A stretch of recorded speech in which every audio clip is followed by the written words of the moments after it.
2019 నుంచి 24 వరకు ఆంధ్ర రాష్ట్రంలో ఎలా పరిపాలన జరిగిందో ప్రజలందరూ తెలిసిన విషయమే. ఆనాడు ప్రతిపక్ష నేత కానివ్వండి, ప్రజాప్రతినిధులు కానివ్వండి, ఇతర పార్టీ నాయకులు మేమందరం కూడా ప్రజల తరఫున ప్రజల సమస్యలపైన పోరాడాలని వెళ్ళినప్పుడు అడుగడుగునా మమ్మల్ని ఇబ్బంది పెడతాం జరిగింది. మమ్మల్ని రానిలేదు. ఏకంగా ప్రతిపక్ష నేతని ఇంటి నుంచి బయటికి రానికుండా గేటు కూడా ఆనాడు తాడి కట్టేస్తాం జరిగింది.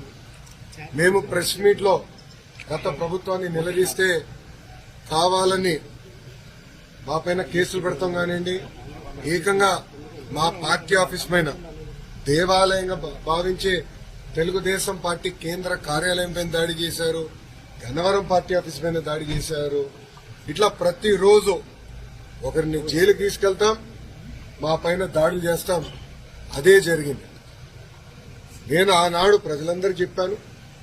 దాదాపు 90 బహిరంగ సభల్లో, యువగలం బహిరంగ సభల్లో ప్రజల ముందల ఎర్రబుక్ చూపించి ఏ అధికారులు వైకాపా నాయకులైతే చట్టాన్ని ఉల్లంఘించి ప్రజల్ని, తెలుగుదేశం పార్టీ కార్యకర్తలు ఇబ్బంది పెట్టారో న్యాయపరంగా వాళ్ళపైన చర్యలు తీసుకుంటా వాళ్ళని వదిలిపెట్టనని ఆనాడు హామీ ఇస్తాం జరిగింది.